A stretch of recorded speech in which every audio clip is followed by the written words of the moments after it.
നിങ്ങളുടെ ഇഷ്ട പരമ്പരകൾ എക്സ്ക്ലൂസീവായി സൺ നെക്സ്റ്റ് ആപ്പിലൂടെ തികച്ചും ഫ്രീ ആയി ഇപ്പോഴേ ആപ്പ് ഡൗൺലോഡ് ചെയ്യൂ.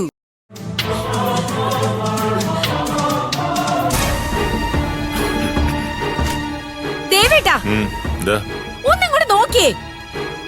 എന്താ ജേ, നിന്റെ പ്രശ്നം തീർന്നില്ലേ? പ്രശ്നം ഉണ്ടാക്കുന്നവരെ ഇവിടുന്ന് പറഞ്ഞു വിട്ടില്ലെങ്കിൽ എപ്പോഴും ഇങ്ങനെ ഓരോന്നുണ്ടായിക്കൊണ്ടിരിക്കും. ഇന്നലെ ജ്യൂസായിരുന്നു പ്രശ്നം, ഇന്ന് എന്താ നിന്റെ പ്രശ്നം?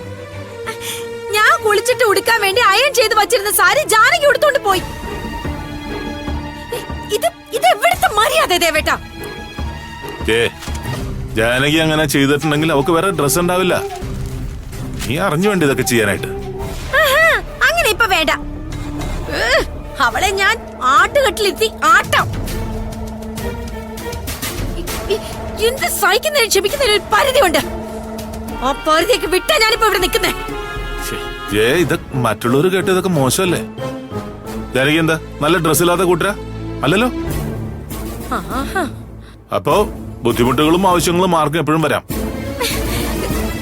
അല്ലെങ്കിൽ തന്നെ ഒരാളുടെ ഡ്രസ് ചോദിക്കാതെ പറയാതെ എടുത്ത് ഉപയോഗിക്കുന്നത് തെറ്റ് തന്നെയാ. ജാനകി നമുക്ക് അന്യൊന്നുമല്ലല്ലോ ജയ, പിന്നെന്താ? നമുക്കെന്ന് പറയണ്ട, ദേവേട്ടനെന്ന് പറഞ്ഞാ മതി. കഷ്ടമായി. ബന്ധു സ്വന്തം പറഞ്ഞ ഒരാൾ ഇവിടെ നിൽക്കണ്ട. ആരെനിക്ക് കാണാൻ വേണ്ട. എന്നാ പിന്നെ ഇതൊക്കെ നീ നേരെ പോയി സൂര്യോട് പറയേ, അവനല്ലേ ഇതൊക്കെ കൈകാര്യം ചെയ്യണ്ടേ?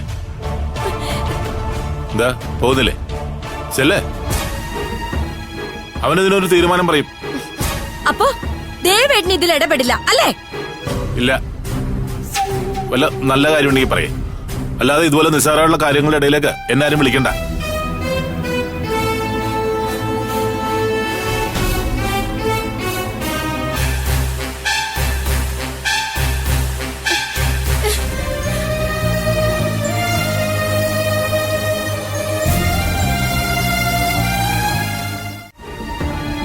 അല്ലെങ്കിൽ തന്നെ ജാനകി എന്ത് പണിയാ കാണിച്ചത്? ഒരാളുടെ ഡ്രസ്സ് ചോദിക്കാതെ എടുക്കാൻ പാടുണ്ടോ? പണ്ടേ ജയ്ക്കൊരു ശീലമുണ്ട്, അവളുടെ വസ്ത്രങ്ങള് മറ്റാരും ഉപയോഗിക്കുന്ന അവക്ക് ഇഷ്ടമല്ല. എന്തായാലും ഇതൊരു വിഷയമാവുന്ന ലക്ഷണം അജേട്ടാ കാണുന്നത്. ജയ, ഇങ്ങോട്ട് വന്നേ. എന്തൊക്കെയാ ജയ ഞങ്ങൾ ഈ കേൾക്കുന്നേ? ആരോട് ചോദിച്ചിട്ടാ ജാനകി നിന്റെ സാരി എടുത്തു കൊടുത്തത്? ജാനകി മനഃപൂർവ്വം ചെയ്തതായി ഏട്ടാ.